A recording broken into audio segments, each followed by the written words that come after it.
Good morning, everybody. Welcome to the Ichimoku Trading Strategies webinar. This is Charmaine Feria. I'm happy to have you here today. This is the second part of a two-part webinar that started last week. Last week, we discussed the different components of Ichimoku. We discussed the signals that these components give us for buy and sell.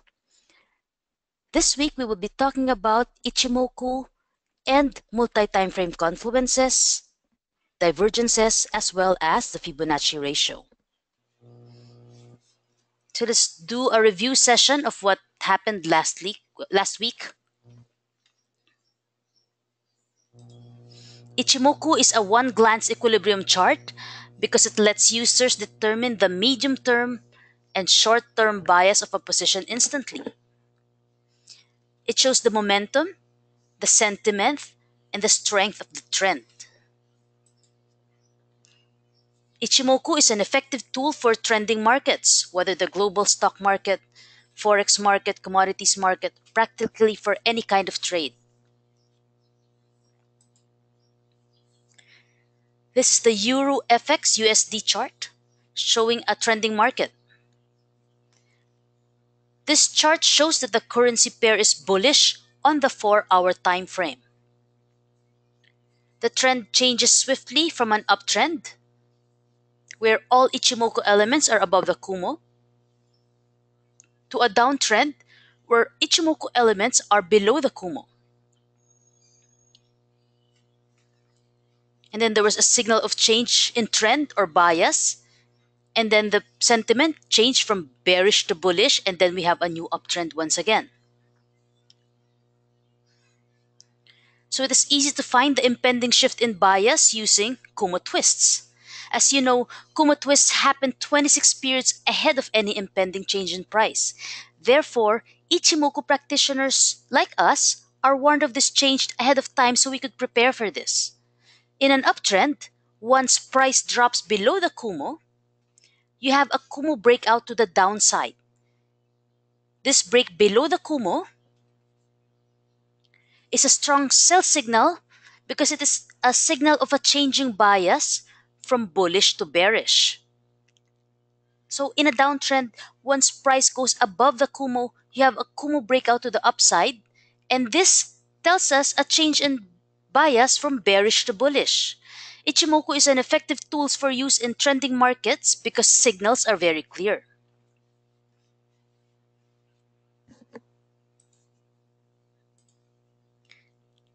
So Ichimoku is not used for ranging markets because it will create many false signals.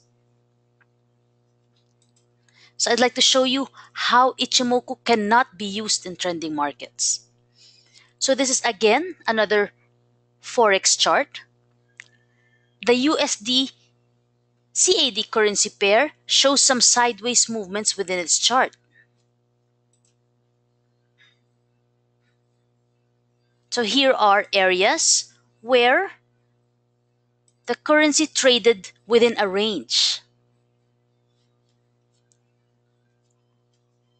Could you use Ichimoku to profit within this range?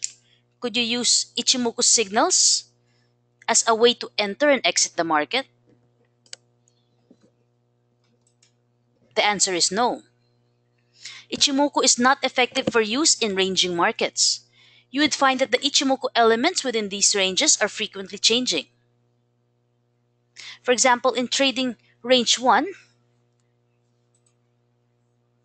price crossed above and below the Kijun-sen at least 5 times.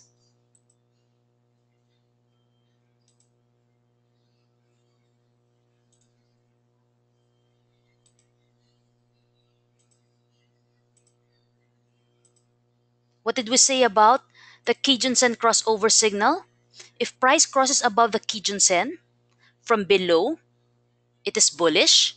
If price crosses from above the Kijun-sen to below the Kijun-sen, it is bearish. So in this trading range, we see that happening 5 times. Therefore, we could have been whipsawed in and out of this trade if we followed that kind of signal. The Tenkan-sen also crossed above and below the Kijun-sen with the price. In addition, there were many Kumo twists within this very small price range. Here are some Kumo twists. So if you read into this chart more closely and you are an Ichimoku user, there is one clue that this market was going to be stuck in a range. That clue is the Chico span. The Chico span had been moving sideways. If you were trading using Ichimoku, you would have had many false signals, and this would be an entirely whipsawish environment because it is trading in a range. So you were more likely to lose money than earn money because the signals are very confusing. In addition, this range is also very small, so your profit potential will probably not be worth the trouble. So after all the twists, false twists, and crossovers, the Chico span finally breaks above the range and made higher highs.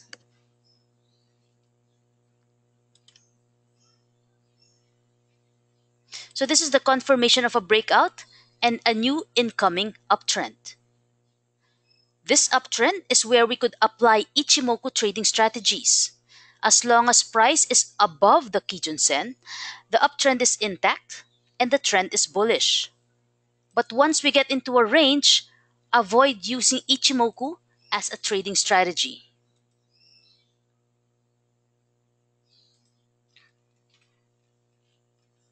Again, thank you very much for re-registering. I was not able to access my previous account, so I had to create a new one just this morning, so I apologize for that.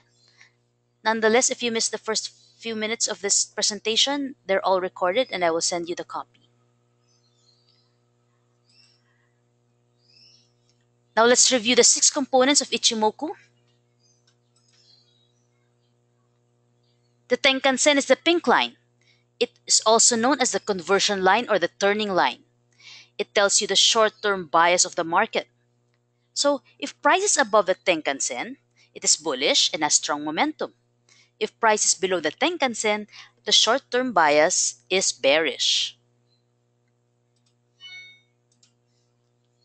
Now the Kijun-sen is a blue line.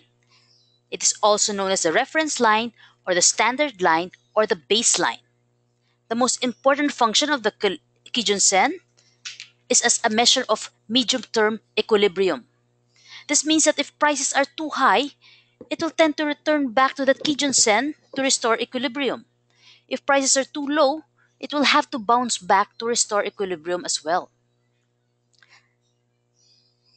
The Kijun-sen could also be used as a trail stop.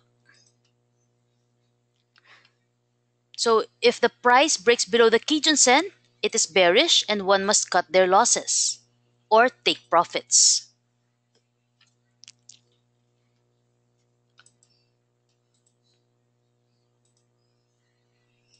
So what is the next component? It's the Chico span. So the Chico span is also known as the lagging line because it's behind current price by 26 days. Or sorry, not 26 days, but 26 periods. Because Chico span can be used for the weekly chart, or all Ichimoku elements can be interpreted using any time frame. So we don't say 26 days, but 26 periods. It could be 26 days, 26 weeks, 26 months.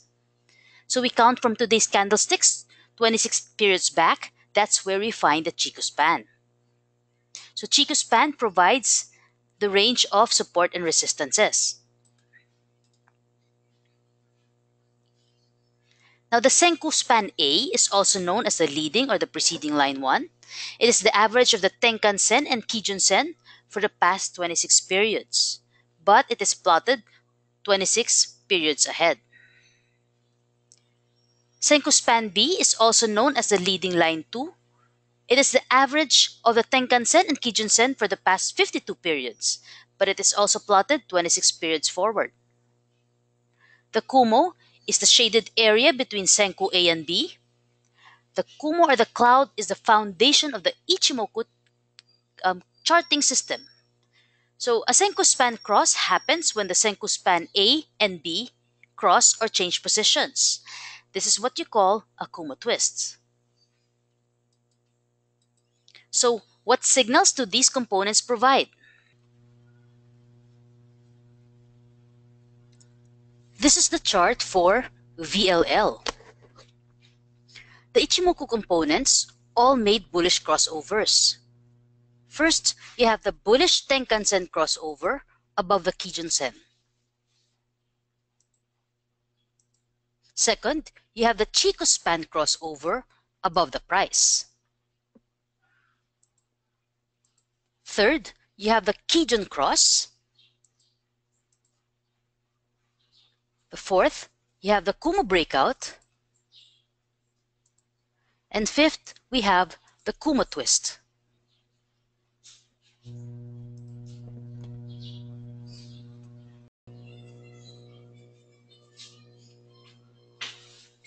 Alright, so here's the Max's chart. These elements all agree on the bearishness for Max. We see the Tenkan-sen crossover at number 1, the Chikou span crossover at number 2, the Kijun-sen crossover at number 3, the Kumo breakout in number 4, and a Kumo twist in number 5. All these elements come together to tell you that Max is a bearish security. Even before that price breakdown happened, Max already warned us of the changes when price was at the top. So if you have seen these changes, you wouldn't have been stuck into this position, or you wouldn't even have tried to purchase any shares while the price is below the Kijun-sen.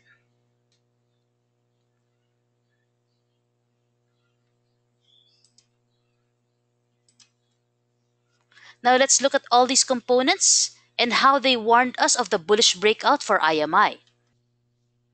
IMI had been stuck inside the trading range from October 2016 until February 2017.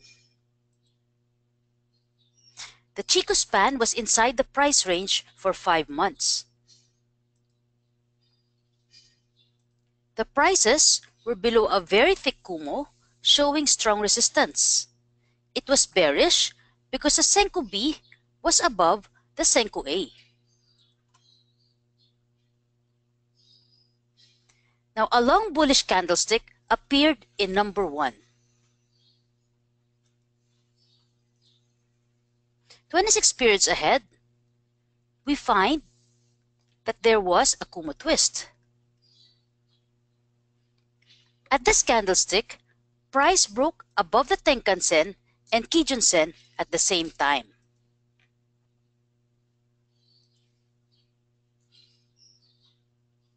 The Tenkan-sen crossover above the Kijun-sen also happened. This candlestick was your trigger. At this point, many bullish crossovers occurred. The market followed through with strong buying days later, and there was a Chikou span breakout that created a new trading range at higher prices.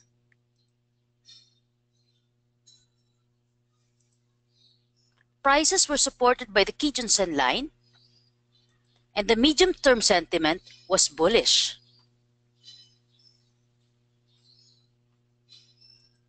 Now, when prices broke above their range, they often come back and retest the previous resistance as support.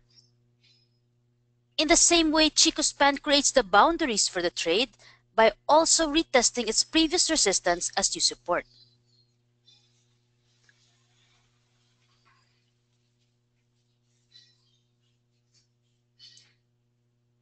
The Kumo was bullish since Senko span A was now above Senko span B.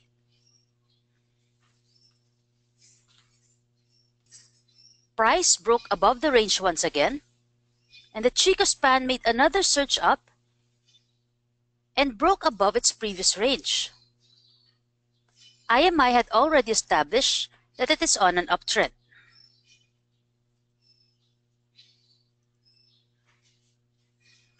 At the same time, IMI is still trending above the Tenkan-sen showing strong momentum. The strength of the trend is also highlighted by the Chico span, which had gone up almost vertically. So as long as the Ichimoku elements are above the Kumo, including the price, there will still be momentum for IMI. You just have to wait for bearish signals moving forward.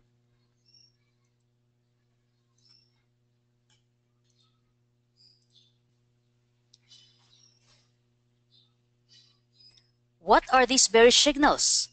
These are the bearish crossovers of price below the Kijun-sen and below the Kumo. Another warning signal is the Chico span drop below the price.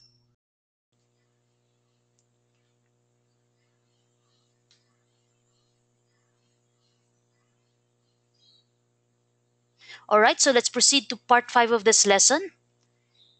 We discussed parts 1 to 4 last week. So part 5 is all about using Ichimoku with other tools. We will talk about trading multiple time frames,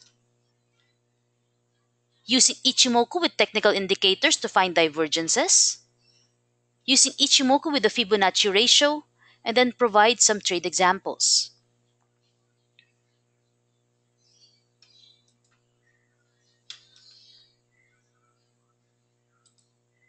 So let's go to the multiple time frame analysis part of our lesson. This is the time frame selection chart. So firstly, you'd have to know what kind of trader you are or what kind of trade you want to get into. Do you want to trade the market for a very short time? Within the day, you want to buy and sell within the day? If so, you're a scalper. Scalpers make several trades within the day.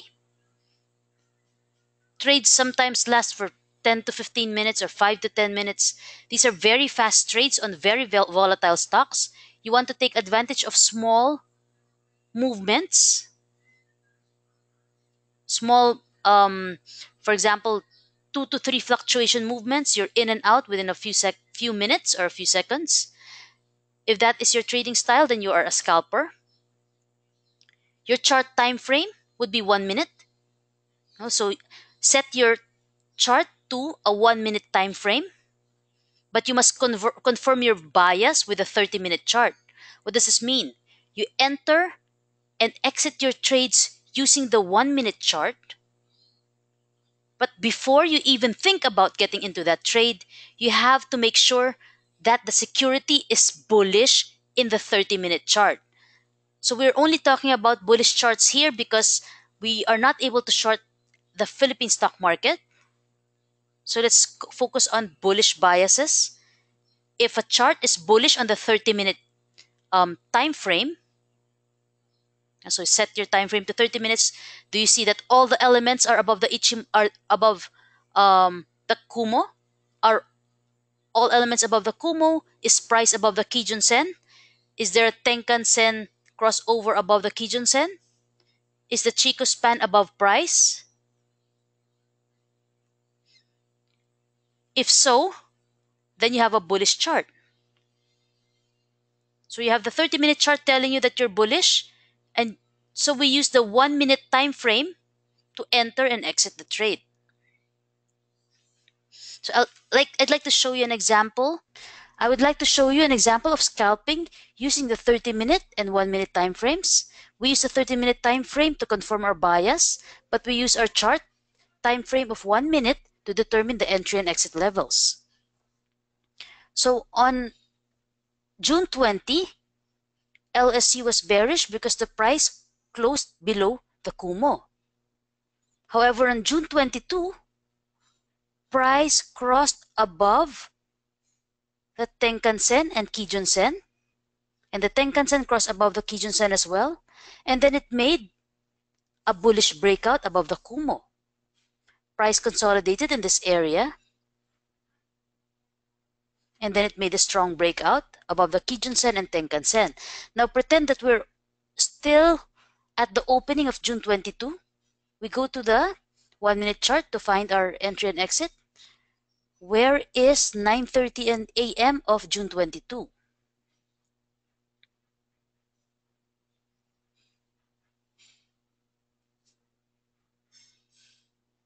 Here it is.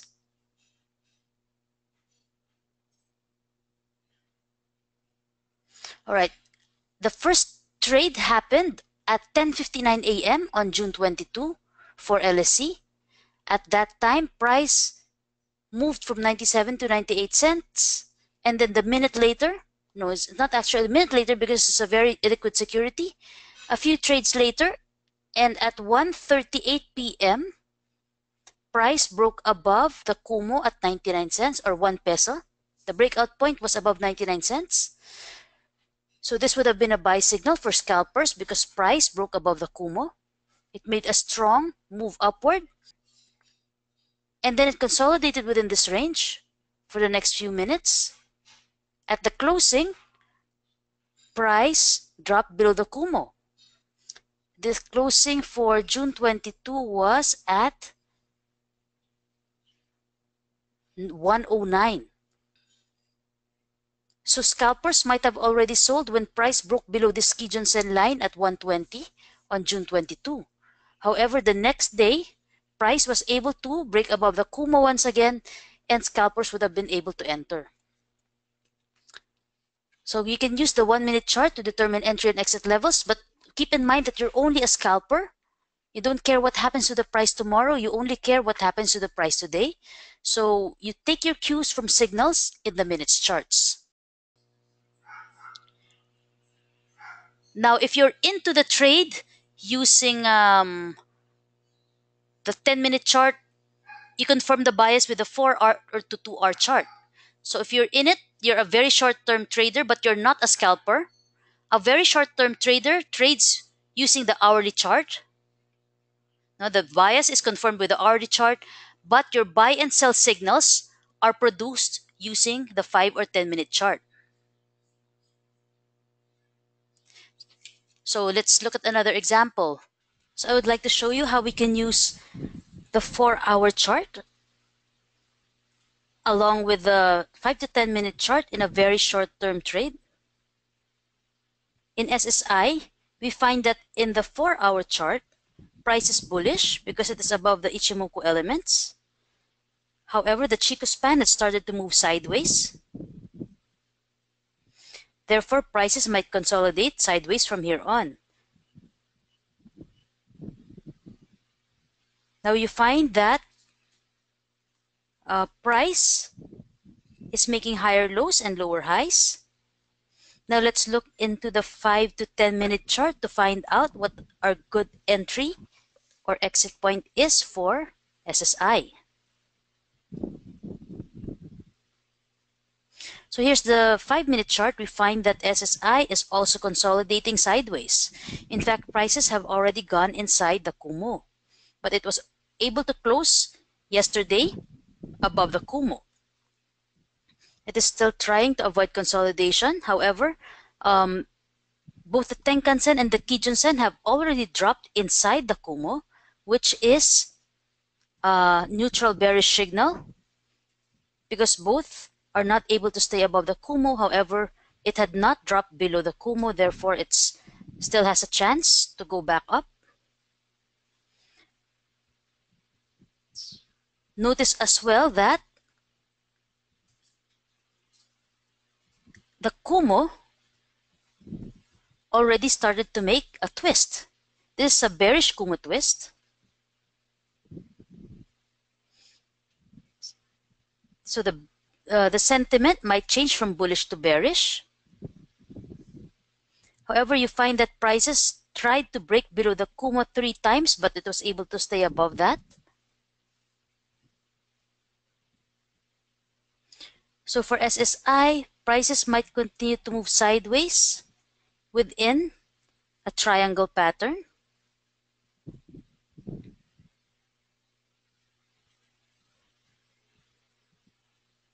Let's attach the highs.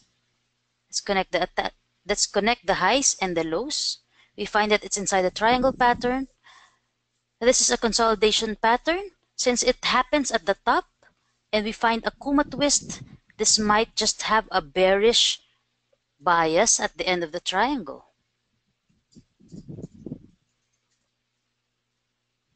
So the 5-minute chart tells you that you can enter at the Senkou B line and trade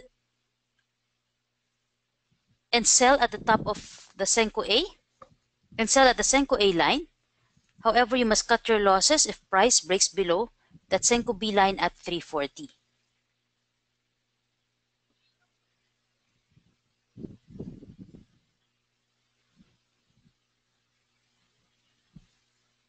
Time frame selection chart. Short term. You can also be a short-term trader. Short-term trader has a time horizon of days. This means he holds securities for a few days. Example, 3 to 5 days. And then you want to sell. Some people sell on a Friday. Some people sell when price targets are hit. Other people sell when support is broken. So it depends on your trading style. So if you're a short-term trader, you will look at the 3-day chart to find the bias of your security, but you will enter using the hourly chart. This is because if you enter and exit using the daily chart and you're a short-term trader, you might already be late in taking profits, or you might already be late in entering that position. So you want to be able to enter more precisely. If you wait till the end of the day, you might not be entering at the optimum levels.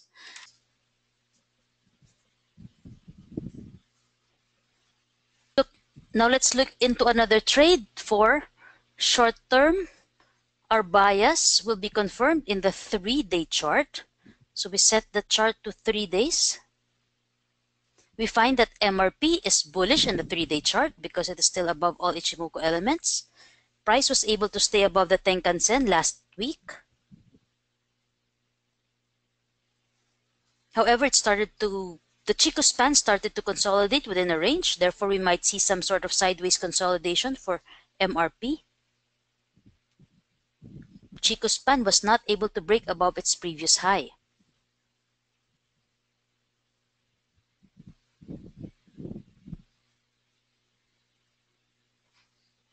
Now let's look into our entry and exit for MRP using the hourly chart.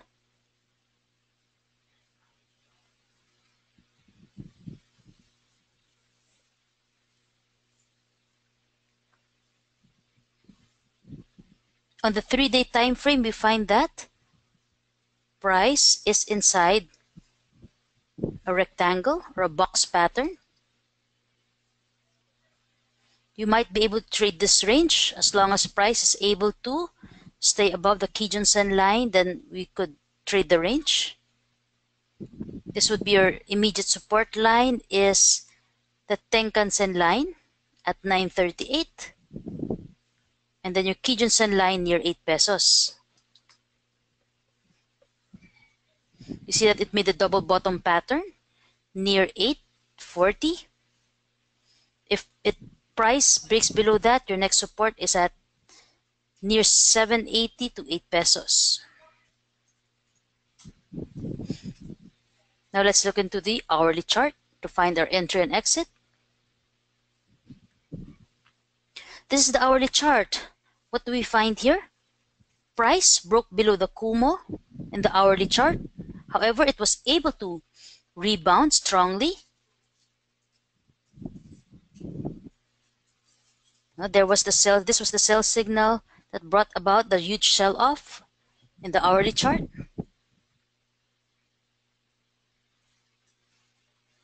This was accompanied by a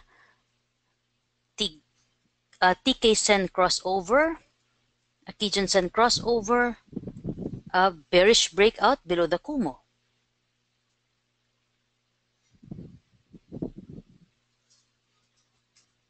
Now, if we look closer, we'll find that price was able to find support at the Senkou B. It was able to bounce strongly from that. At the same time, the Kumo also made a twist. Now look how it bounced from the bottom and then found support at the Senko B. Here's the Kumo twist, which might just signal a change of sentiment from bearish to bullish. Now what else do we find in this chart?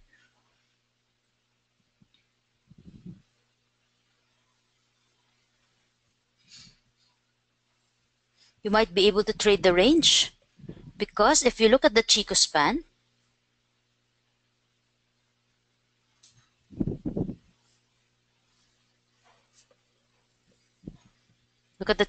it found support at prices.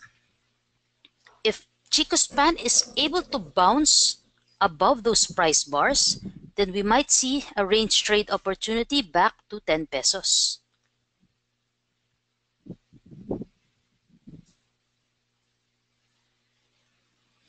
So here's your high. This might be your immediate term target for a bounce play.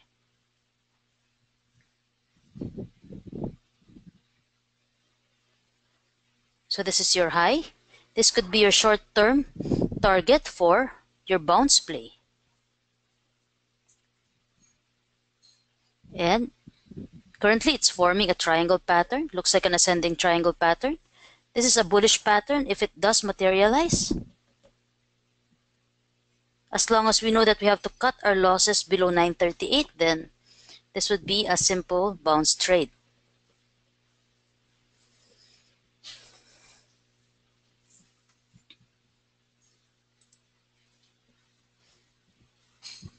So let's go back to our daily chart. We find the same consolidation pattern happening in the 3-day chart. So just trade the range for MRP. The only way we can say that it is continuing with this uptrend is if it breaks its previous high. For medium term, you want to hold the position for weeks. Now your time horizons example, you want to hold the position for 3, 4, or 5 weeks.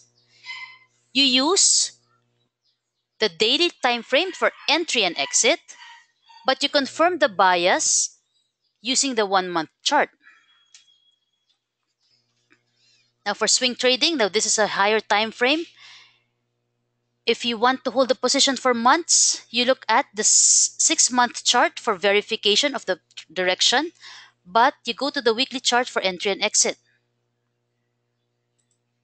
Now let's look at another security.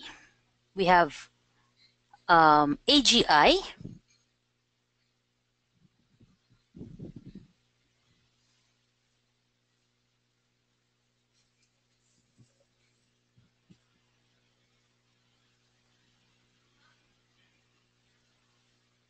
Now let's look at the monthly time frame for AGI. In the monthly time frame, AGI is still bearish. Price is below the Kumo, the Tenkan-sen, the Kijun-sen lines. And the Chico span also broke below prices. So like we said, why would you trade a bearish security? Find one that is already trending upward. It is a much easier trade. Now, if you look at the daily chart for AGI, we find that this is a candidate for a range trade as well because it is stopped by the Kijun-sen line, but it is also supported by the Senko B. So prices might range within the Kumo for the next few days. So this is a range trade. This is also a thick Kumo. Therefore, prices could move up and down that Kumo for the rest of the week, next week.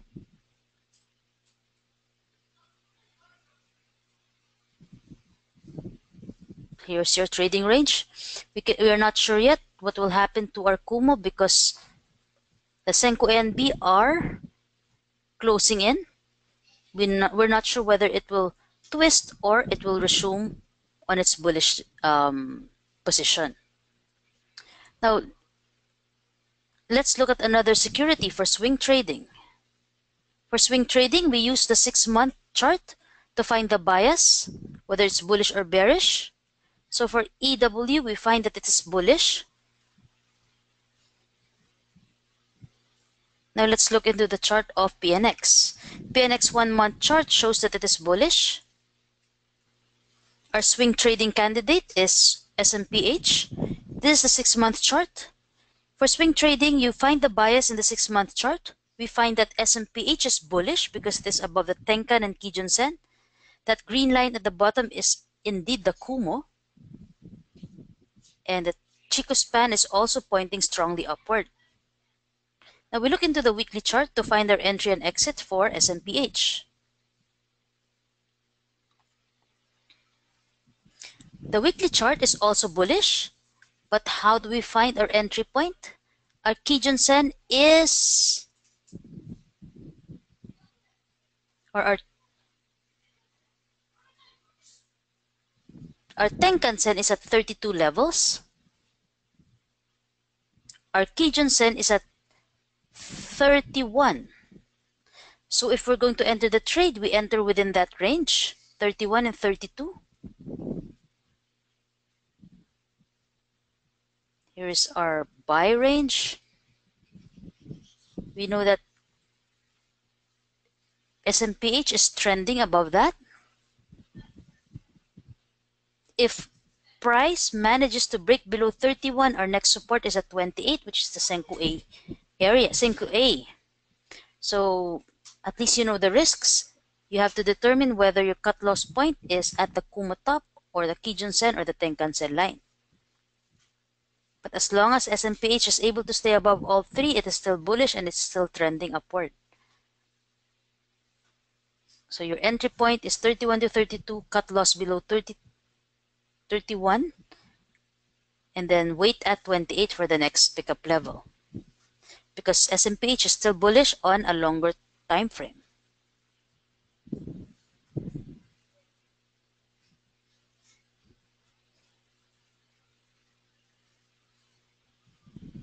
You can see that the Kumo is also trending strongly upward. It's tilted almost 45 degrees. So it's a very strong security.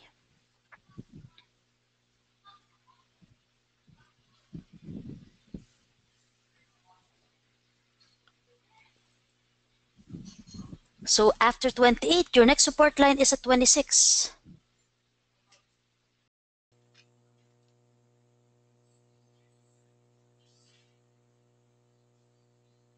So if you find the daily chart in a security is bearish and the trend is sideways to down, and price had already broken below the Kumo, you have to go short on the trade when you're trading the daily chart.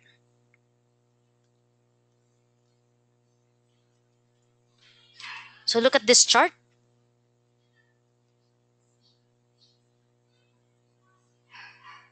So for example, you find this downtrending chart. This is the USD JPY daily chart. It's on a downtrend. If you enter a position here, no, and you want to short the market, because if you're in the Forex market, you will be allowed to short this. You find that the price is already below the Ichimoku elements. So this is a trade that you're supposed to short because it is bearish. So you're trading the daily chart.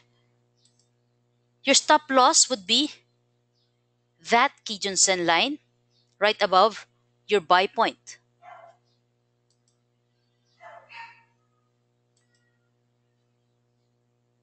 Now your first profit target would be at bounce level 1 or the Chico span. This is also where you find the Chico span support range support line. This is also where you find the Senko B. So price could bounce at that level. This is your first support line or your first profit target. Your second profit target would be at bounce level 2. Again, this is when you are shorting the position. Therefore, your profit targets would be below your price. It could either be at bounce level 1 or bounce level 2.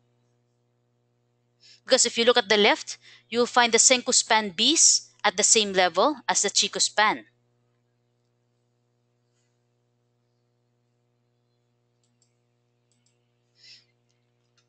Now let's look into the lower time frame, that 5-minute chart also of the USD JPY.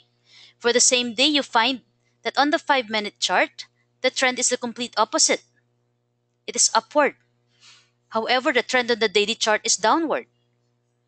So would you do a short trade on this or a long trade? Would you short this because the daily chart is bearish? Or would you go long on this trade because the 5-minute chart is bullish? Of course, you must always trade your time frame. You see that this is bullish on the 5-minute chart, then you have to go long on this position using the 5-minute chart as entry and exit levels.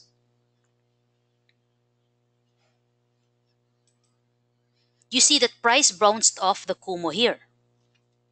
So you enter a long position at this area.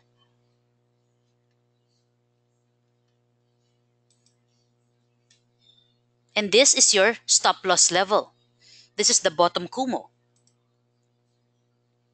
Now your first profit level would be the Kijun Sen. This is your target level 1. Your target level 2 is the Chico Span. So there are two areas to take profits, target level 1 or target level 2. Again, despite the fact that this is the 5-minute time frame for a bearish chart, if you see that this is bullish on the 5-minute chart, then you should enter and exit using the 5-minute chart, and you should go long on this position because you must not mix your time frames. You trade the chart that's right in front of you. Don't go shifting. If you see time frames conflicting each other, again, you have a lesser probability of success if time frames contradict each other. Nonetheless, if you know the risks of trading a lower time frame, despite the fact that it goes against the higher time frame, then you should limit your expectations because you're only trading bounces.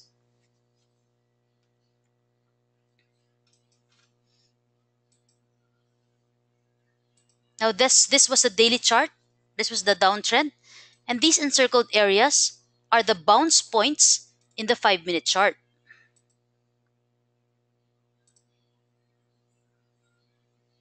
So notice that your bounces are very small. So your profit potential when you are trading against the general trend is also lower. So why do it? Why would you trade lower time frames if the profit potential is very low? In the previous example of Bloom, our profit potential is high even if you are trading against the trend. Because at the daily time frame, it's bullish, but since the monthly time frame is bearish, but you have a huge profit potential between 9 and 13 pesos, so that's a risk that is worth taking. But you have if you have a very small bounce expectation in the 5-minute chart and you are going against a trend, why would you enter that position at all if your risk reward ratio is not very high? So always trade your time frame. If you decide to trade a smaller time frame against the general trend, you have to know the risks. And if you enter the market using signals from the 5-minute chart, you have to exit the market using signals from the 5-minute chart. Never mix time frames. Do not enter using the 5-minute signals and exit using the daily signals. This is just wrong and you'll lose money in the end. So when you go into these types of trades where time frames contradict each other, you're actually getting into a high risk, low reward setup. So your better option is to trade with the general trend. So it all has to do with the theory of multi-time frame confluence. If your higher time frame has a bullish bias, for example, the monthly chart is bullish and your lower time frame, for example, the weekly and the daily chart are also bullish, then you have a multiple time frame confluence. So you're trying to find the confluence between higher and lower time frames to give you the best possible entry. So this is how we pick our entries, where it reduces our risk and maximizes our potential for every trade. We don't want to be contradicting the higher time frame in the lower time frame unless we understand the risks and you want to do it anyway. And your strategy is such to begin with. So let's go to our chart of PNX. This is a favorite because it had been doing a very good run lately.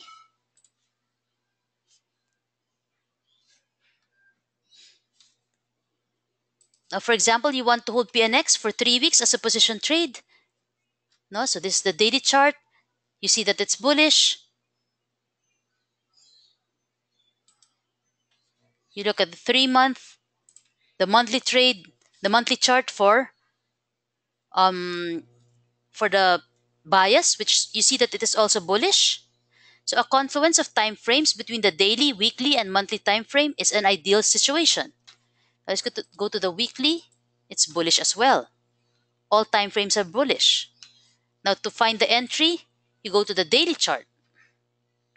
You don't want to be entering using the weekly chart because you would have to wait several weeks to get your buy point. For example, your buy point is this level. You want to enter weeks ago, you have to wait for weeks to get your buy point. If you go to the daily chart, you have a more precise entry. You enter at the Kijun-sen line. So this is at every swing, for example, you're entering here, your entry is at 7. If price went up, you wait for price to go back to the Kijun-sen level once again. Don't just enter any position here. You want for price to go to the Kijun-sen. So you have 8 pesos as your entry level, price goes up. You can't just enter in any position here. You will have to want to wait for price to go back to the Kijun-sen because you're a position trader. Right? Now, if you're a momentum trader, that's a different story. If you're a momentum trader, you would be looking at the hourly or the 5-minute chart for entry. So using the 5-minute chart, here would be your entry levels. Here. At the areas where price meets the Kijun-sen and Tenkan-sen. Now, at this point, PNX gave a sell signal because it broke below the Tenkan-sen line. So this would be an exit signal for the momentum trader as well. So let's go to our next lesson on divergences.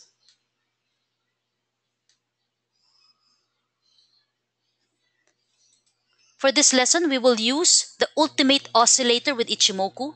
You will find the ultimate oscillator in the Investagram's chart. You will also find this in PSE tools. These are all free charting software. They're web-based. You'll find the indicator in your call charts as well.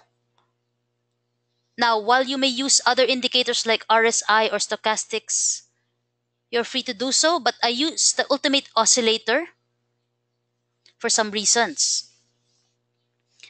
The ultimate oscillator is a momentum oscillator. It captures momentum across different time frames. What happens with other oscillators like the RSI is that when a strong price movement happens, they start forming bearish divergences as the move is happening because they are stuck in one time frame. Now, the ultimate oscillator tries to avoid or correct this problem by incorporating longer time frames into the basic formula. So a buy signal is based on a bullish divergence, while a sell signal is based on a bearish divergence. We will use divergences in the ultimate oscillator along with Ichimoku to get a stronger conviction on our entries and exits. So let's review what divergences are. So when a technical indicator disagrees or moves in the opposite direction as the price action, it creates powerful technical signals called divergences. There are 2 kinds of divergences, regular and hidden. There are also 2 biases for divergences. You have a bullish and a bearish divergence. So divergences provide reversal or continuation signals. Regular divergences are signals for possible reversals, while hidden divergences signal trend continuation. So let's first talk about regular divergences. Regular divergences signal trend reversal. So how do you spot a regular bullish divergence. So a regular bullish divergence is when the oscillator is making higher lows while the price is making lower lows. Here's a video to show you.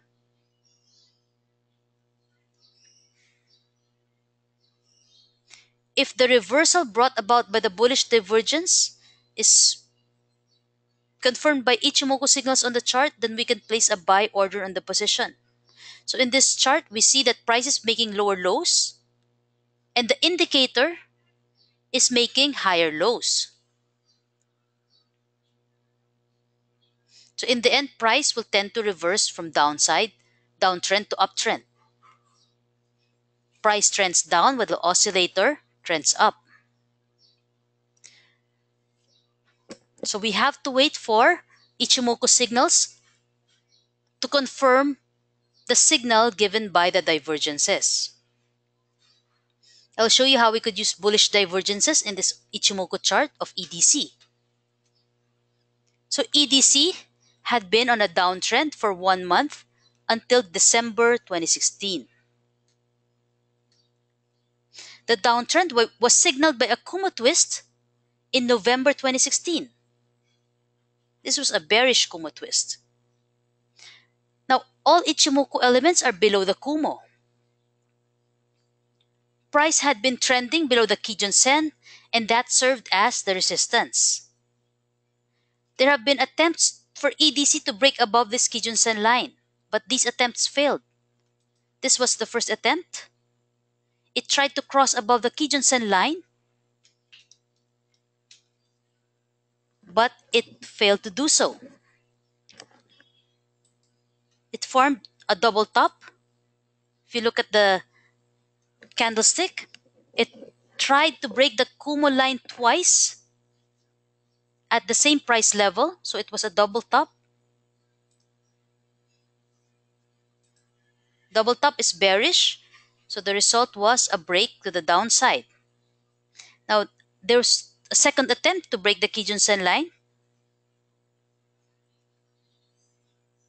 Traders may have been faked out by this move because price actually went above the Kijun Sen and stayed there for a few days. But this price breakout was not confirmed by the Chico span. If you look at the Chico span 26 periods back, when this crossover happened, you would find that this breakout was going to fail. Why was it going to fail? The Chico span did not break above the price. It was not able to pierce above those price bars, even when the price was able to break above the Kijun Sen line. First of all, you must recognize that the bigger trend always wins, or often wins. The general trend line in this chart is down, so that is the stronger trend. Price could try to make small bounces in between. It could even try to break above its resistance. But if the volume is not strong enough to take out all the sellers, then that bounce is likely going to fail.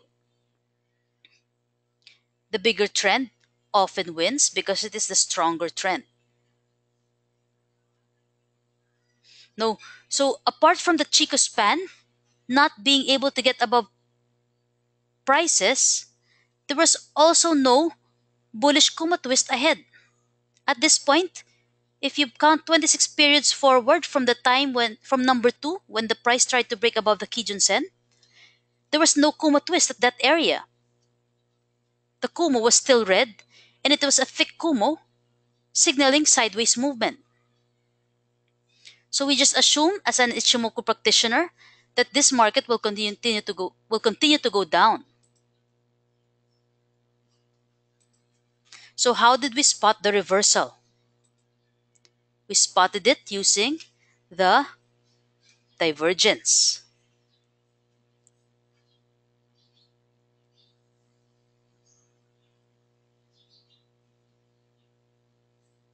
Now, the ultimate oscillator requires 3 steps for a buy signal.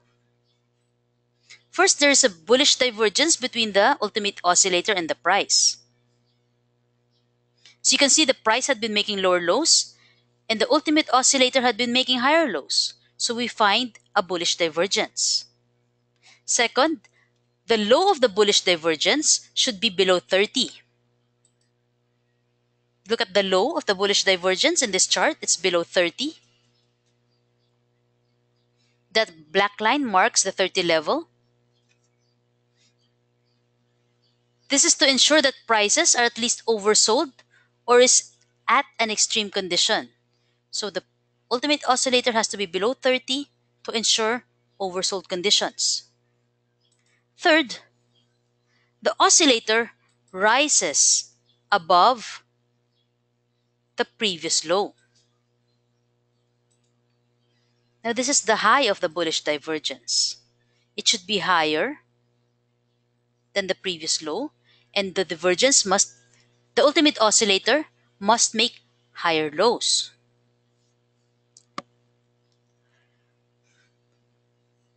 Now that we have established that we have a powerful bullish divergence that may signal reversal from the downtrend, we look at the Ichimoku indicators. So we already found the bullish divergence. We look for bullish signals using the Ichimoku indicators. After the divergence was formed, we see the following bullish signals. We see this Tenkan-sen crossover. We see the Kijun-sen crossover, where price broke above the Kijun-sen. We have a price breakout above the Kumo.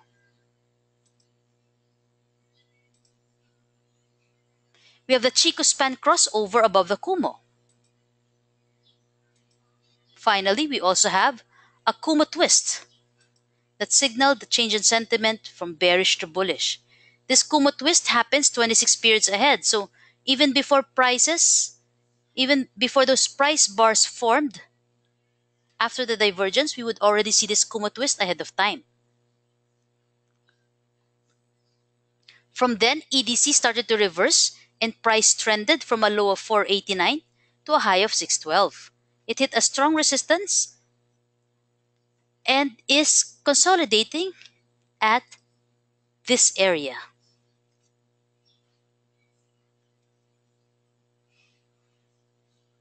So you see the relationship between the bullish divergence and the Kumo elements. This bullish divergence signals a possible trend change in the same way that a Kumo twist could also signal a possible trend change. But working together, we see a higher conviction of this happening.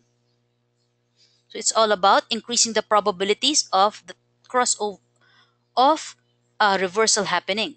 Kumo twists can fail, bullish divergences can fail as well. But when you see them together in a chart, you have a higher probability of success. Now, granting that we already found the divergence, you also found some bullish Ichimoku elements. Do you just buy at any price? Can you enter anywhere in the chart because you see that it's bullish? What we want as traders is to be able to maximize our profits and minimize our risks. So we don't just enter at any price. We must find the lowest possible entry for the time period and sell at the highest possible exit for the time period. There are three things we should consider when making an entry. First, we have the level. The level is the support or the resistance line. The level is the support when entering. It is the resistance when exiting the trade. The signal is what tells you that the price will likely bounce.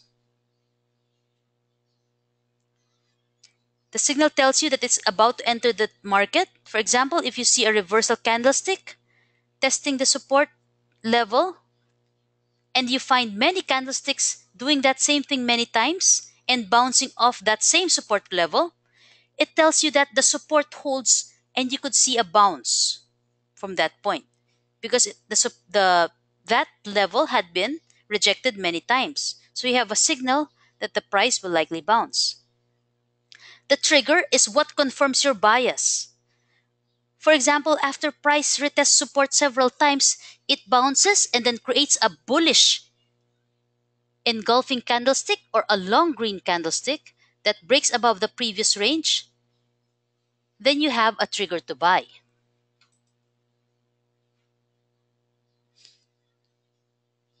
So the level tells you where to buy.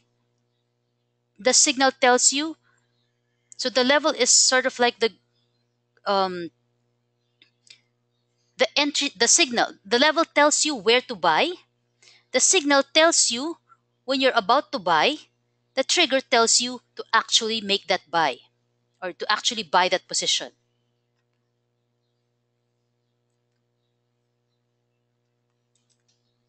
So using the EDC chart once again, you see the bullish divergence. The level is the Kumo top. So this is where you buy. This is the level because you have the Kumo top as the support line. The signal is the support. This is the support at the Kumo. You see, this is the signal because the candlestick was able to hold above the Kumo. The trigger is a strong bounce of the Kumo. Along with that strong bounce, you have a break above the Tenkan-sen. So you have the level. The signal tells you that since the price stopped at the Kumo top, you have the signal that this price will continue to hold. The trigger tells you to buy because it is already out of the woods. It broke above the previous resistance and the support was able to hold.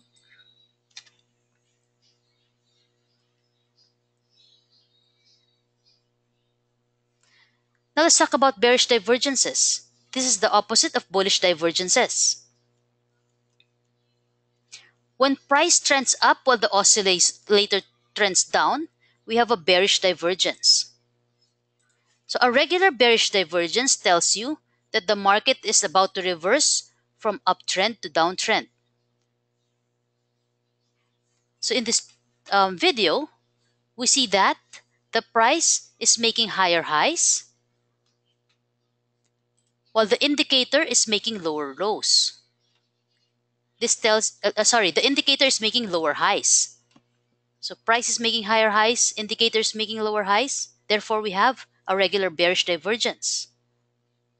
So this tells you that the market is about to reverse from uptrend to downtrend. If the bearish signal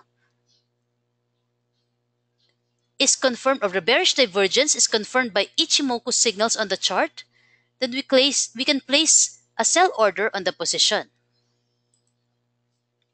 Now let's look at the bearish divergence in this chart. In this chart of Ayala Corp, price is on an uptrend after the bullish Kumo twist and a bullish Kumo breakout. So you have the bullish breakout and the bullish twist.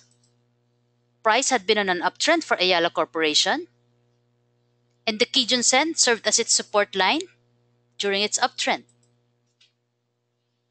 There have been attempts to break below this Kijun-sen line.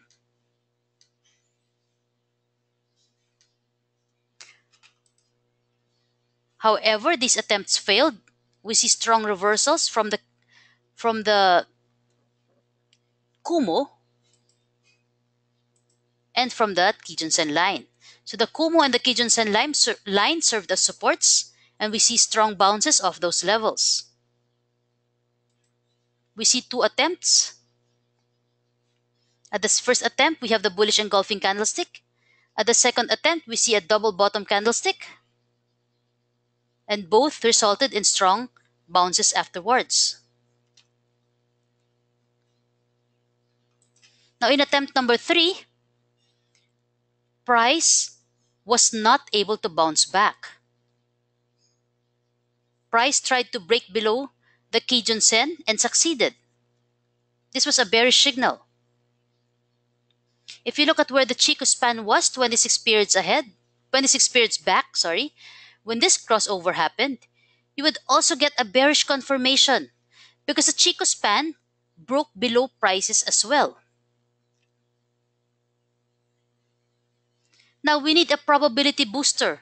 We are already thinking that the price is bearish. We need to know whether we are correct by finding a probability booster. Divergences could increase the probability that the trend will indeed change from the current trend. So the current trend is upward. We find a bearish divergence because prices made higher highs while the oscillator made lower highs or common highs. So it's not just a lower high but a common high. If price makes higher highs but the oscillator is still stuck in a range so that it is not able to make a higher highs, then it is also called a bearish divergence. This increases the probability that the trend will change from uptrend to downtrend. Now we have a strong case for bearishness at this point.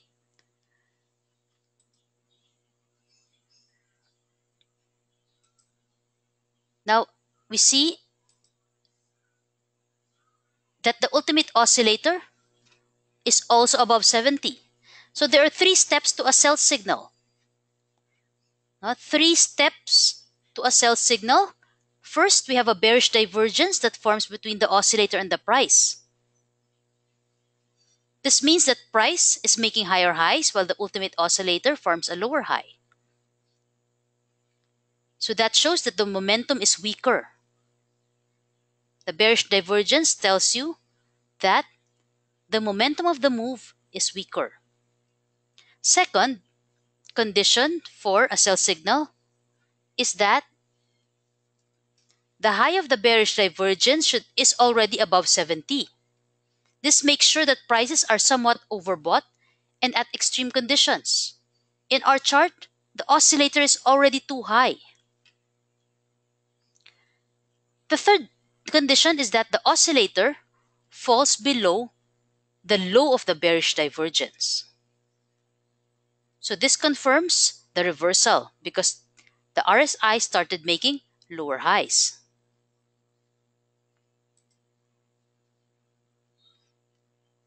Again, we see a bearish divergence here and a double top pattern.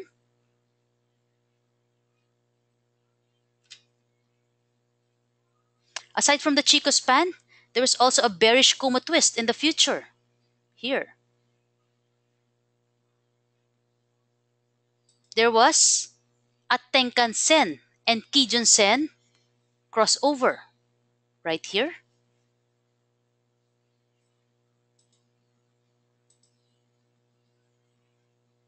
Finally, price broke below the Kumo. And then a strong downtrend followed.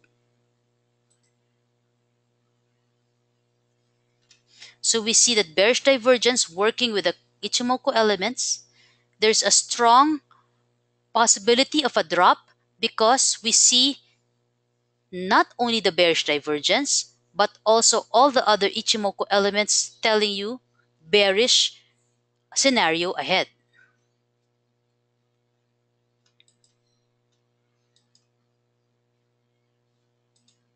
Now, the bearish divergence helps boost our conviction of a reversal to the downside, along with the bearish Kumo twist and other bearish Ichimoku elements. If you're selling this market short, do you sell at any point since you're expecting a downtrend anyway? The answer is no. You need to identify the points at which you have less risk and higher chances of success. So determine, again, the level, the signal, and the trigger.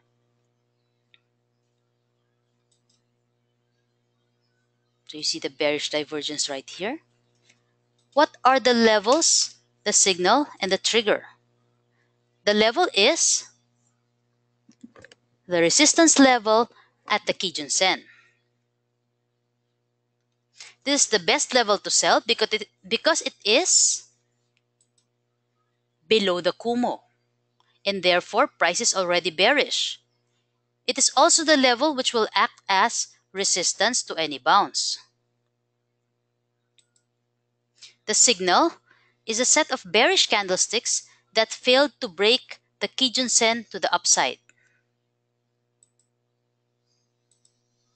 The trigger is the long red candlestick that confirmed that price resistance is going to be strong.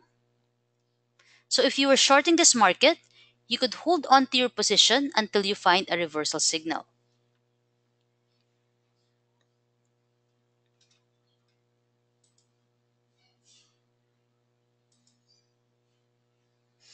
Now here's another example.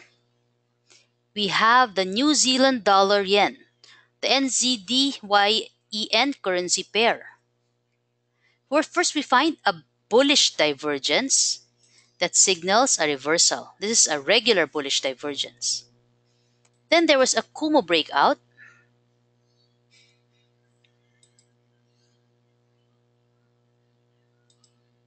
There was also a Tenkan-sen crossover and a Kijun-sen crossover, as well as a Chikou span breakout.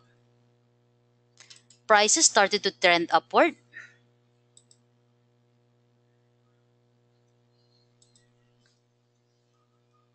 Now there's also a Kumo twist 26 periods ahead. However, despite the price uptrend, it made a bearish divergence. This was the first bearish divergence. And then it made another bearish divergence.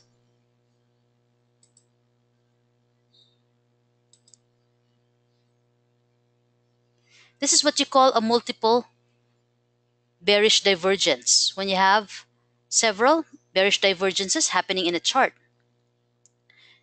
You would find that at the second divergence, the price also made a double top. The double top is a bearish pattern. It's a bearish candlestick pattern because it shows reluctance of bears to push anywhere above that point, above that previous top. So this increases the likelihood that the price will drop from these highs. Bearish Ichimoku signals also appear along with this bearish divergence. What are these signals? First, there's a Kumo breakout to the downside. Second, there's a Kijun-sen crossover and a Tenkan-sen crossover. Third, there was a Kumo twist.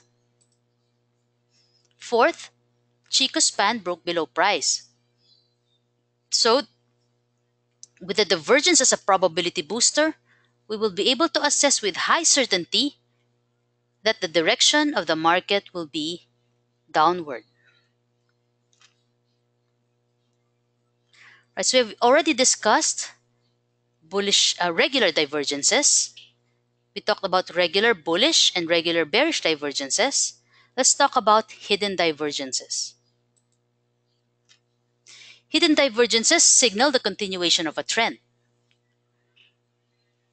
If your existing trend is bullish, a bullish hidden divergence tells you that the uptrend will continue. If your existing trend is bearish, a bearish hidden divergence tells you that the downtrend will continue.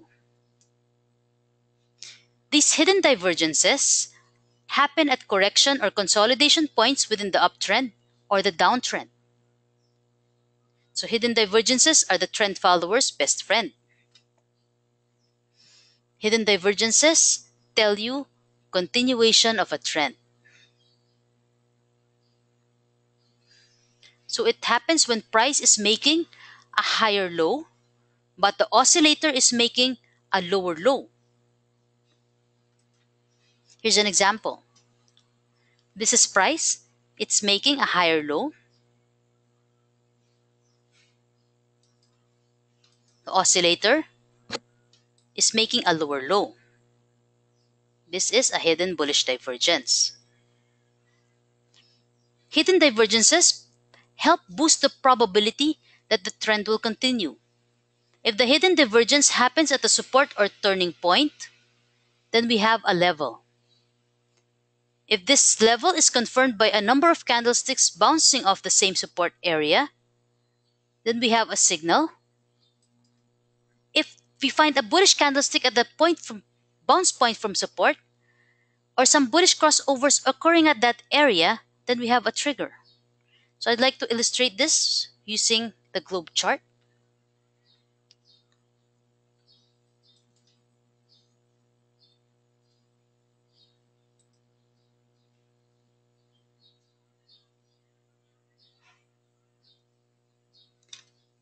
Here we see price making a crossover above the Kijun-sen.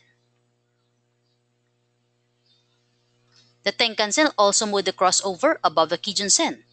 This is a bullish signal, and this bullish signal is confirmed by a price break above the Kumo.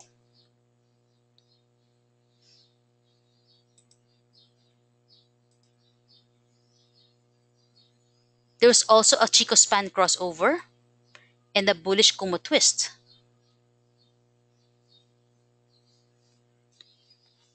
Now, as price moved within the trend, you find that price made a small triangle or a pennant pattern.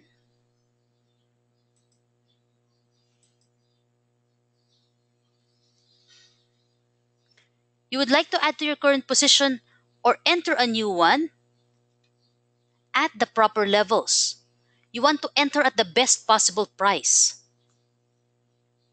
You also want to enter at the best possible time.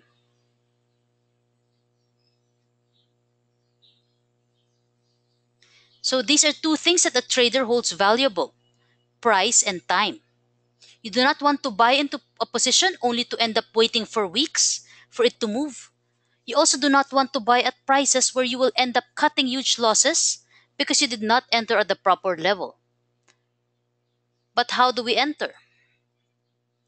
You buy at the Kijun-sen level because this is where price had been bouncing off. This is your level.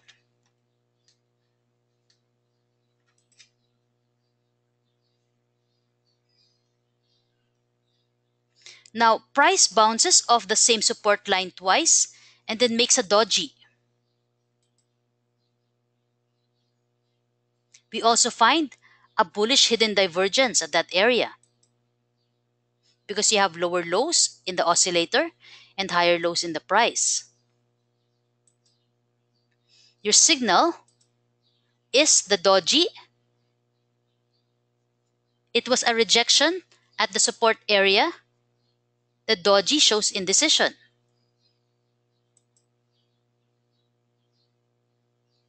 And then you have the trigger. The trigger is a violation of the indecision by a green candlestick above the doji. So there's additional probability that we could use to know if price will continue on its uptrend. This warrants us to buy at the support level. This is the bullish hidden divergence. So at this point, we see that the price is making higher lows while the oscillator is making lower lows. There is disagreement between the price and the oscillator. The hidden bullish divergence adds conviction to our entry. So after the trigger, price continued to trend up. It was using the Kijun-sen as its support line on the way up. And then price consolidated once again.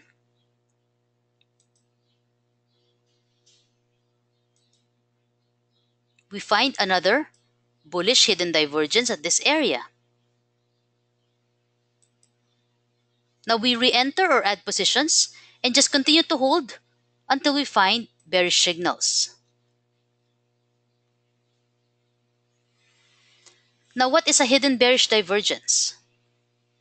It occurs in a downtrend. It is when price makes a lower high, but the oscillator is making a higher high. A hidden bearish divergence signals that the price will continue with its downtrend. So when you're shorting a market, perhaps in the future when you're allowed to short sell the local stock market, or when you're trading other markets, you always want to trade with a trend. You also want to maximize your profits. So when the market is on a downtrend, look out for bearish hidden divergences. Bearish hidden divergences let you ride the trend longer despite consolidations in between. Consolidations or corrections might shake you out because these form patterns which are opposite the bigger trend. But if you're able to spot hidden divergences, you will be able to add to your conviction to hold on longer. Here's an example of a hidden bearish divergence illustrated. This is price making lower highs. This is oscillator making higher highs. This is a bearish hidden divergence. The major trend is down. Now, like we said earlier, when the Ichimoku elements are below the Kumo along with the price, we have a strong downtrend. So until we find reversals like a Kumo twist or Kijun-sen, Tenkan-sen crossovers or Chikou span breakouts, we assume that the current trend, which is downward, will continue to happen.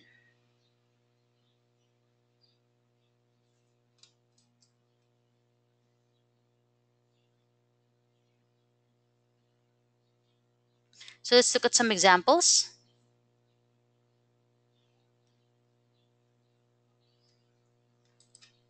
You have a bearish Kumo.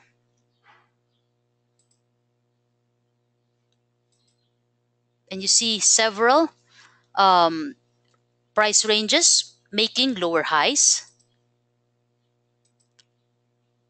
And you see the oscillator making higher highs.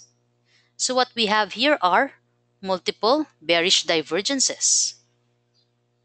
Sorry, multiple hidden bearish divergences.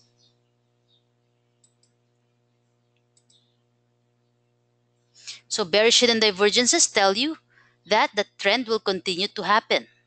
Therefore, price will continue to drop. Now we look at the other Ichimoku elements. We see that they're also bearish. First, there was a bearish Chikou span crossover. Second, there was a bearish Kijun and Tenkan-sen crossover.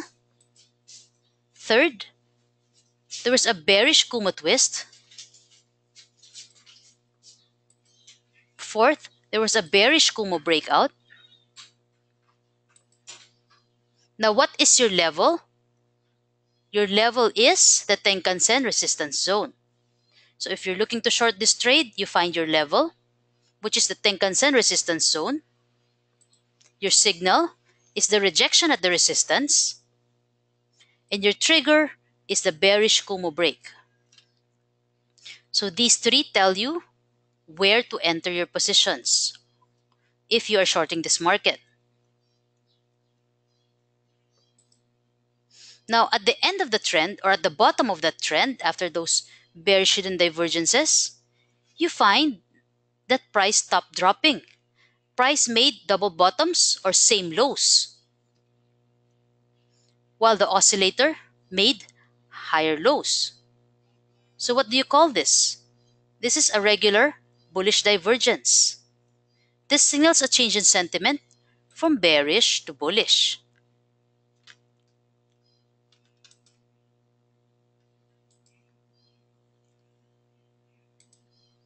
What happened next? We find bullish signals from Ichimoku elements. You have a bullish Kijun-sen crossover, bullish Tenkan-sen crossover, and Kumo breakout, and a Chikou span breakout. And then prices started to trend up from there.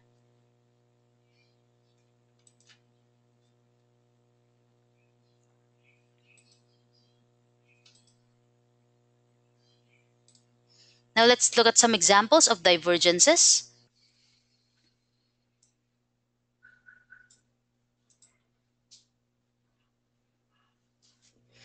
I'd like to show you an example of a bullish divergence. Here's the chart of AGI. Let's add in the ultimate oscillator. Could you spot the bullish divergence? Right, so in a bullish divergence, price is making lower lows, while the oscillator is making higher lows. This is what we have here for AGI. Shortly after that bullish divergence, we spot a Kumo twist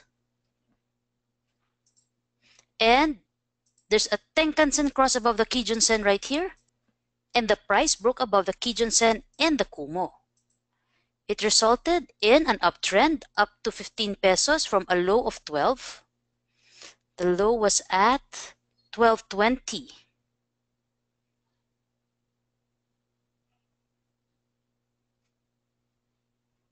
So from a low of 12.20, it made a high of 15.48. However, we also find at the top that it also created a bearish divergence on the ultimate oscillator. Shortly after, we find that the Tenkan-sen crossed below the Kijun-sen, the price broke below the Kijun-sen, and then prices retested the Senkubi line right here. Right now, we still don't know whether it will create a bearish Kumo twist because the Senku A and the Senku B are getting close together. If it does not make a big price move soon, AGI might end up consolidating sideways or downwards. After that bearish divergence, we still don't have any sign of bullish reversal because we still do not find any bullish divergence for the past week. Here's another example. SLI. Now SLI also made a bullish divergence right here. Let's remove our Ichimoku for the moment so that we can find the bullish divergences better. Here's your bullish divergence on SLI. Then you see that price created higher lows. Now if you add in the Ichimoku, you will be able to confirm the bullishness after the bullish divergence because there was a Kumo twist here. Price broke above the Kijun-sen, the Tenkan-sen broke above the Kijun-sen, and the price also broke above the Kumo. However, in the short term, it had been correcting inside the Kumo once again. But what is bullish about this is that it is able to hold above the Senku B line and the twist is still there. So there's still no bearish signal yet. There's still no bearish divergence on top. So we might find that this is just consolidating for a moment and will continue its uptrend later on. P-Core. Is there a bullish divergence on P-Core? There's a bullish divergence on P-Core right here. It resulted in a move upward. Now, again, it was confirmed by that Kumo twist. And the bullish signals, the cross above the Kumo, the Tenkan-sen cross above the Kijun-sen, etc. However, on its top or at its peak, P-Core also made a bearish divergence. This bearish divergence was followed by a bearish TK crossover, wherein the Tenkan-sen dropped below the Kijun-sen. Currently, however, we find that P-Core is finding support at the Senku B line as well. Now, there's still no bullish divergence present. Let's look into the hourly chart. We might find the bullish divergence there. So this is, yes, there's a bullish divergence on the hourly chart for P-Core. Again, if you cannot find the divergences on the higher time frames, you can look into the lower time frames. There's a possibility that you'll find one there. However, note that divergences in lower time frames may not be able to move the prices of the security because they only reflect price movements in the very short term. This only helps you enter the security earlier, but note that if you enter earlier, you could have a greater chance of whipsaw because you're only using a less reliable time frame, which is the hourly or the intraday time frame. As always, the higher the time frame, the more reliable the signal. Here's another one. Let's remove Ichimoku again. What do we find in PXP? We also find a bullish divergence on PXP. We add in the Ichimoku. There is no confirmation yet on there's no Kumo twist. However, price is able to close above the Tenkan-sen and Kijun-sen last week. This is a weak bullish signal, but a bullish signal nonetheless. Now the PXP has to break 311 to resume its bullishness. This is the top of the Kumo.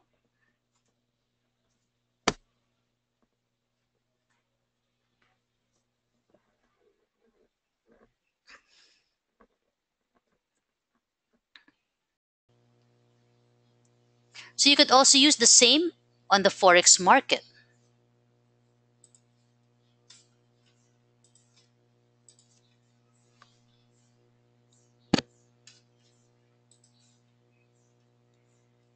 This is the Euro FX USD.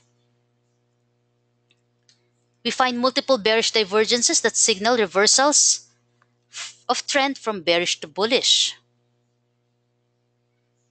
Multiple bullish divergences that signal reversal of trend from bearish to bullish. So here is a set of multiple bullish divergences.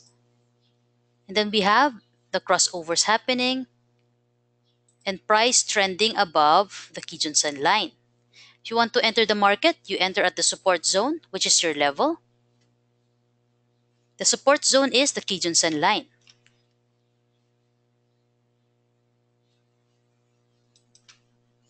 The signal is a rejection at the support line. The signal tells you that the support will likely hold. The trigger is the long green candlestick that followed after. And then we find the bullish hidden divergence as well. So this increases our conviction that we are entering at the right position at the right time. However, right after our uptrend, a bearish divergence started to form, and the Ichimoku elements also confirm the bearishness. So we ride the trend until it bends. We must always be looking for signals to buy or signals to sell. So you have to monitor your charts regularly to find signals that it is about to reverse. Now let's go to our next lesson. Do you have any questions on this particular lesson? You can type them on the questions box at the GoToWebinar control panel. So lesson 3, using Ichimoku with the Fibonacci ratio. This is Leonardo Fibonacci. The Fibonacci ratio is used by traders in trading the markets. Fibonacci retracement is based on a method wherein you're able to determine the support and resistance levels using Fibonacci levels. We use horizontal lines to indicate areas of supports or resistances. This is calculated by locating the high and low of the chart. It is measured from the high of the chart to the low of chart, or vice versa for reverse Fibonacci retracements. After a significant move up or down, the new support and resistance levels are often at or near their support lines. So I'd like to show you this chart of nickel. This shows the price range from June 2016. So I use the highs and lows of the time period. And I plotted the Fibonacci levels from the low to the high. So after nickel made a run from its low near 4 pesos to its peak of 850, price dropped significantly, but it bounced at the 61.8% Fibonacci level. However, on its way, it made several bounces, so prices don't just drop without making bounces.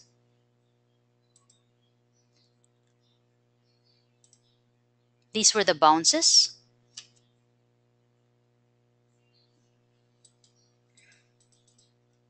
Bounce number 1 was at the 23.6% Fibonacci level. Bounce number 2 was at the 50% level. Bounce 3 was at the 61.8 Fibonacci level. Now bounce 3 is the golden ratio. 61.8% level is the golden ratio because securities often bounce at that level. It is supposed to be a strong support level. Now if the market is to remain bullish, this has to make a strong bounce from here. If the bounce fails, we are looking at the 78.6% Fibonacci level next. Fibonacci levels are support and resistance points. So when price bounces at the Fibonacci level, it uses the higher Fibonacci levels as resistance. If broken as support, it becomes resistance. So you see that price bounced off this level, and then it bounced off this number 2 level and used the previous Fibonacci level as resistance. It bounced off the 3rd level and used the previous Fibonacci support as its new resistance. Now we could combine supports and resistances as provided by Fibonacci levels with the supports and resistances that we find on Ichimoku charts for probability boost. If we find confluences or common areas of supports and resistances between Ichimoku elements and these Fibonacci levels, then we could assume that this is a strong support or resistance level. That level should be used in making entry and exit points. Here's how we combine Ichimoku and Fibonacci retracements. Now, if you bought some shares of X at this low, you're looking for a price where you could sell your shares. So you will plot the areas where the price of X might encounter resistance. Previously, we discussed how the Chico span marks supports and resistances. We also know that previous supports become resistances. So the first resistance was near the 1030 peso level. This level was marked by the Chico span previously as resistance because it was also support on October 2016. At the same time, this was the area where you find the Senkou span A.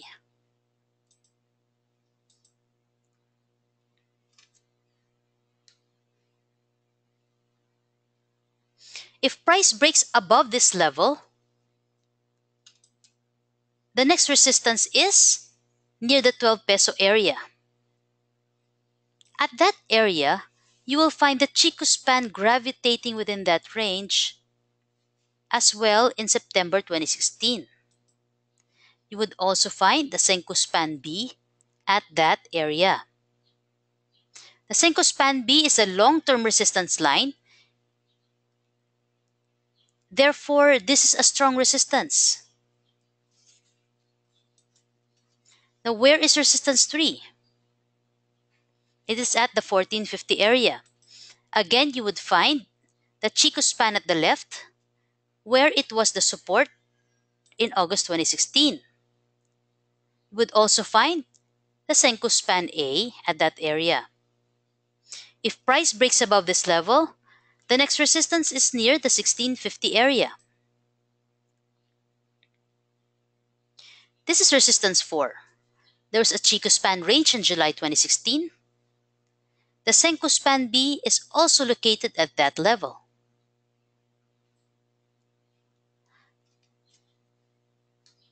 So you see how Senkous, whether span A or B, are areas of support and resistances. And often, if you look to the left, you find the Chico span gravitating towards a price range. Therefore, price is trying to establish this area as a support or resistance level. Now, the next slide shows the same chart, but it includes the Fibonacci levels. When you plot the Fibonacci levels in reverse, from the low to the high, you will find reverse Fibonacci levels that tell you resistances as well. Note that I plotted the candles from body to body. When plotting Fibonacci numbers, you have to be consistent. Either you plot from the body of the candle, from the low of the body to the high of the body, or from the wick of the low to the wick of the high. Don't mix wicks and bodies. You have to plot from body to body or from wick to wick of the candlesticks. So what do we find in this chart? This chart shows supports and resistances using Fibonacci levels. Resistance 1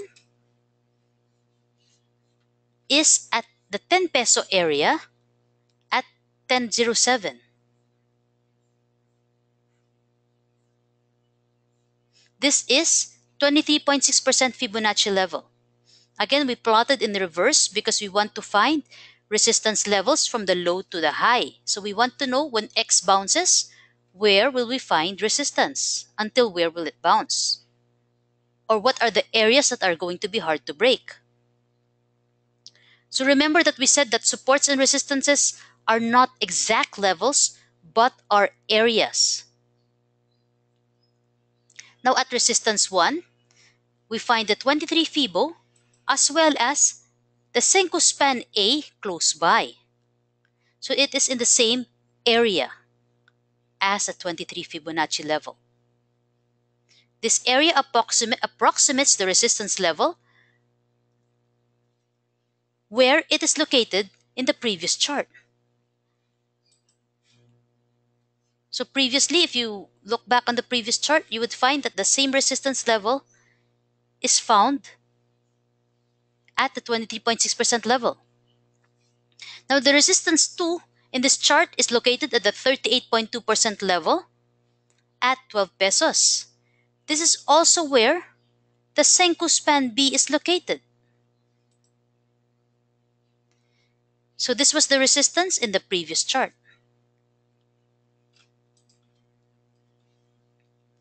Resistance 3 is at 15 pesos. In this chart, it's 14.93, so it's in the same area. This was 61.8% Fibonacci reverse level. This is located in the same area as the Senko span, identified in the previous chart at 14.50. Resistance 4 was at 17 pesos at the 78.6% Fibo level.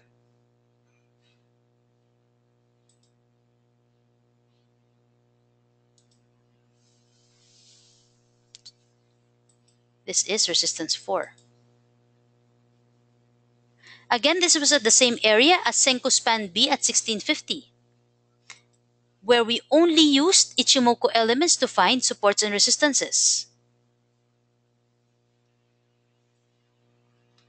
So we know that the Ichimoku system also lines up with a Fibonacci ratio. So when you're looking at retracements, you can look at these flat tops and bottoms of the Kumo or the Senko spans A and B, and know that it's probably lining up with a 50% or a 61.8% retracement level or the 38.2% level. So the Fibonacci levels are also good levels for you to look at on retracement.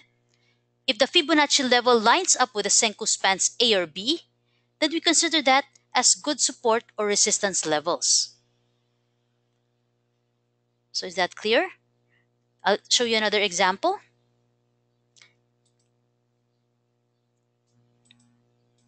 So in the previous chart of X, we've used reverse Fibonacci levels in Confluence with Ichimoku components to find confluences of resistances after a security bounces. This allows us to find sell areas or areas where we could exit the market when we are swing trading. In the next chart, we will still use Fibonacci levels along with Ichimoku components, but we will use them to find strong areas of support where we could enter the market for swing trades. What we want is to find support levels where we can buy at strong areas and resistances where we could sell. Support 1, after the bounce after price falls from the top, we find support 1, which is near the 24 peso area at 38.2% Fibonacci level. This is also the same area where we find the Senku span A.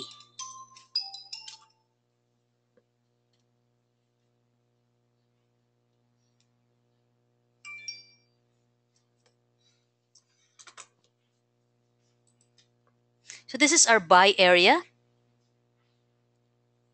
This is a strong buy area because we find several supports in this area. Now, when price bounces, like we said earlier, a previous resistance level is the Fibonacci level on top. So this is the 23.6% Fibonacci level near 27.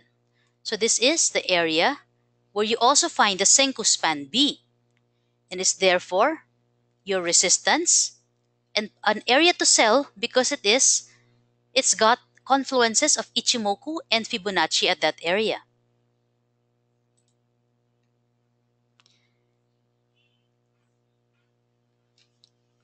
Now, remember that we said that support areas and resistance areas are not exact levels. After hitting that resistance, price falls again. Since it breached below the 38.2% level this time, where it previously bounced, we find a lower Fibonacci level as support. At the 2150 level, we have the 50% Fibonacci level and this Senku span B, which could be a bounce point. It made a small bounce. Again, we sell that bounce.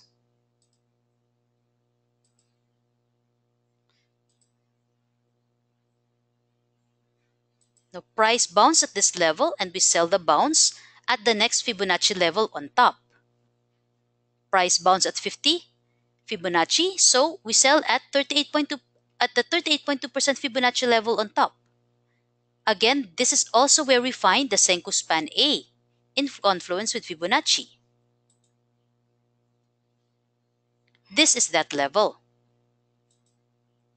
Now, price went down again because, as we said, the general trend is very strong. The stronger trend is always dominant over, the bigger trend is always dominant over the smaller trend. So price drops again after that dead cat bounce. The next strong support where we find confluence between the Fibonacci and Ichimoku is at the 78.6% Fibonacci level at 1546. This is also where we find the Senku span A along with the 78.6% Fibonacci level. The bounce at this level was weak. Now when price breached below that level, that same level became its resistance.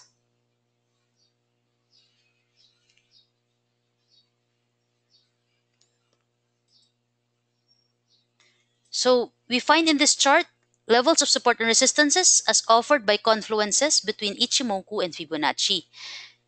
Confluences just tell you that these levels are going to be strong, either as support or as resistance. Now I'd like to show you some trade examples.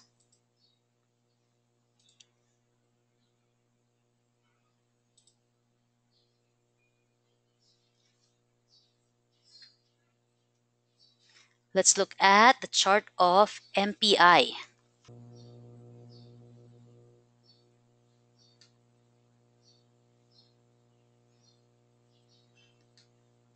So we will plot reverse Fibonacci levels for MPI. Let's look at the smaller picture here. So we can use it for the big trend or even for the small trend. So we plot reverse Fibonacci because we want to know until where price will bounce. We don't need the oscillator at this time. We're only talking about Fibonacci. So price bounced of this level, right? For example, you're one of the lucky ones who are able to buy at this level. You want to know where to sell. Where do we find strong confluences? We find resistance here of the bottom Kumo, but it didn't have any confluence with the Fibonacci.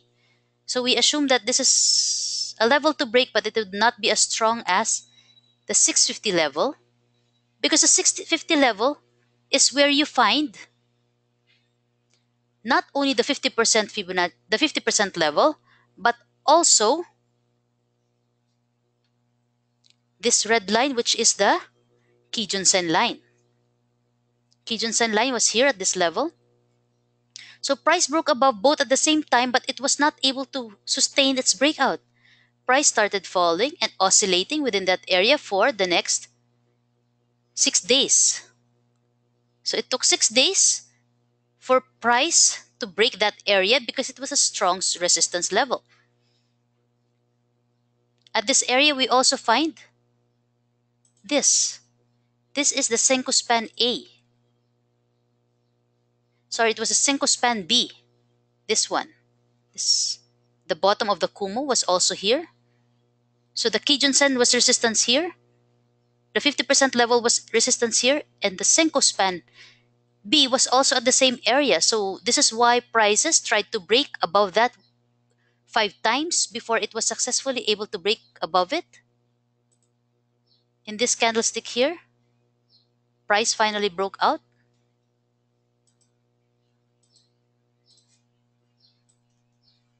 This green candlestick.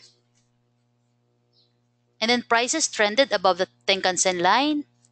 However, remember again, we said that previous resistance becomes support. So when price failed to break, well, price broke above the Kumo, but it started consolidating sideways from there. And if we extend this level, we find that prices again use that level as support level. Price dropped and then bounced back above that 650 level. So resistance became support. Currently, MPI already made a bullish Kumo twist, so we are bullish at this point. After this consolidation, we might see MPI resuming its upward trend. So if it does resume its upward trend, can you guess where it might find its next resistance? It's at this 679 level. Will be the next resistance level.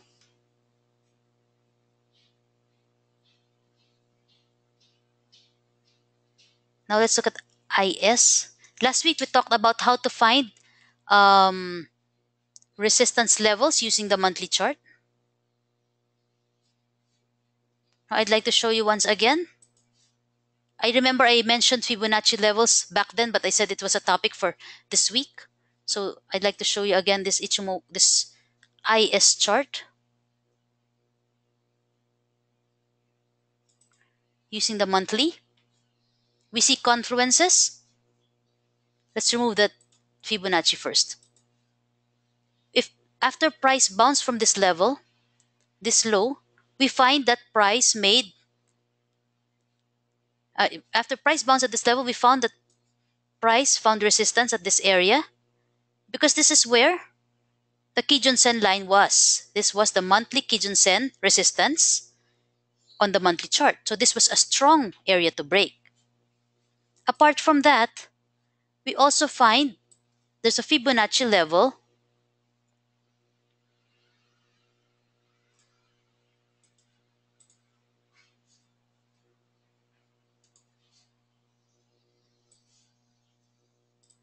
at that area. We see that this is also where we find the 50% level. So you can draw Fibonacci levels both ways. You can draw it this way if you want to find up to where price might bounce. I'm sorry, if you want to find where prices might bounce, for example, you're at this high at this area, you're here, you want to find where to pick up IS, you use Fibonacci levels to find out where it might bounce. It bounced near the 78 Fibo area, and when it bounces back, it found resistance at the 50% area. You can use this style of finding out where resistances are. In this area, you find a confluence of resistances. Here, Kijun plus 50%. Here's another example. We have MRP. Let's plot the Fibonacci in reverse using the bodies of the candlesticks as the highs and lows. So what do we find in MRP? What are the Ichimoku resistances? At this level, we find that there is a Senku A resistance. This is the bottom of the Kumo right here. Right at this level is the Senku A, which MRP found as a resistance. This is the monthly chart for MRP. At the same time, if we look to the left, this is also the 61.8 Fibonacci ratio in reverse from the bottom to the top. So there's a confluence between resistances. These resistances are the 61.8% reverse Fibonacci and the Senku A resistance. Now let's look at the chart of MEG. This time we want to find what confluences there are at this level where we find that MEG was supported strongly. This was the level at 299. So let's draw the Fibonacci level. You can draw Fibonacci from any area where there's a reversal happening. So I drew from body to body from the low of 165 and the high of 547. What do we find? At the level where MEG bounced right here, you see this long wick with the long red candlestick and the long wick. The area where it bounced is at around 311. There are two things happening in this area. This is quite close to the area where we find the Senku A line. And this is also the 61.8% Fibonacci ratio. So again, we have a confluence of supports at that area.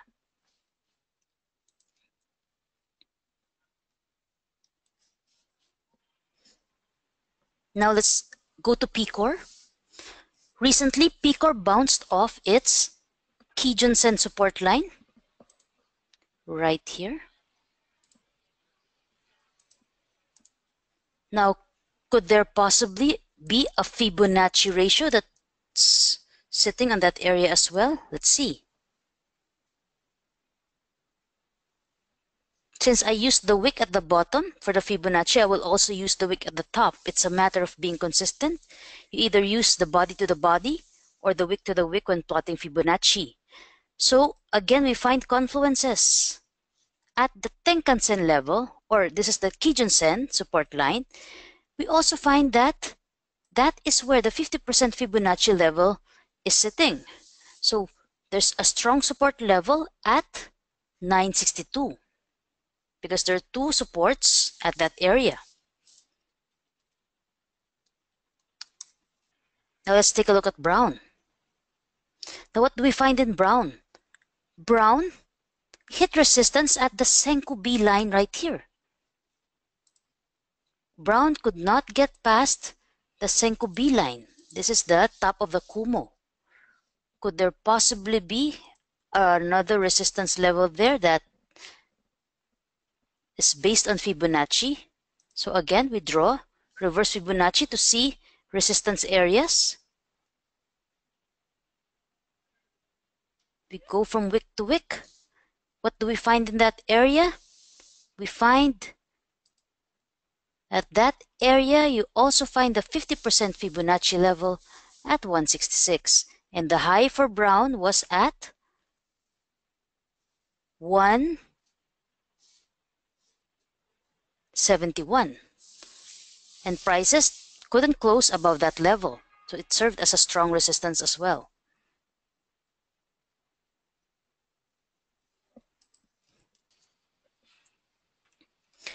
Now let's check out this chart of PLDT. Let's draw the reverse Fibonacci to find out where prices could possibly hit resistance. We go from body to body. The high of 3,440 and the low of 1,250. Currently, PLDT already breached past the 23.6% Fibonacci area. So where's the nearest resistance? Where there is strong confluence, you'll find it at this area. Here we find the Kijun-sen as well as the 38.2% reverse Fibonacci. So there will be a strong resistance at 2,089 for PLDT.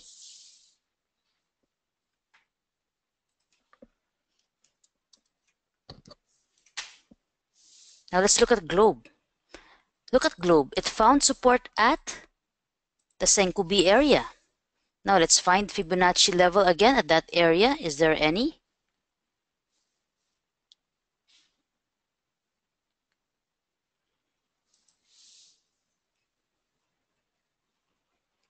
Let's go from wick to wick. We can go from body to body. Check it out. The price touched the Senkubi and closed above 61.8% Fibonacci. So that is a support area for Globe. It bounced off the Senkubi and closed above the 61.8% Fibonacci. Therefore, those two together are strong support levels for Globe.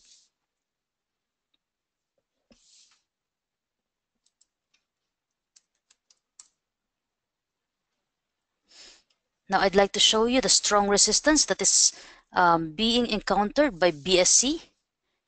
Look at BSC. It tried to break 30 several times, just couldn't break above it. This is a strong monthly resistance for BSC. Is there a Fibonacci level responsible for the strong resistance at that level?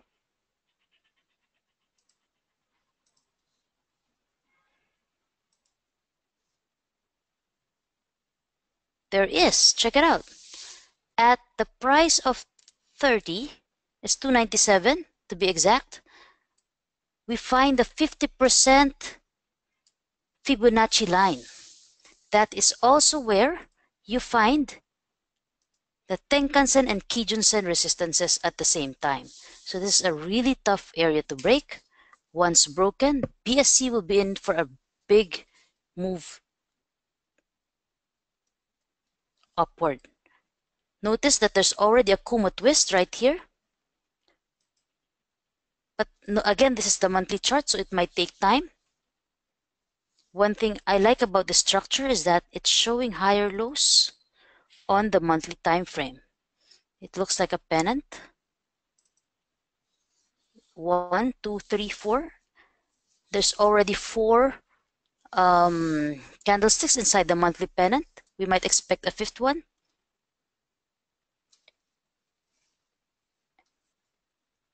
So after the 5th candlestick, we expect BSC to go to the direction where it wants to go.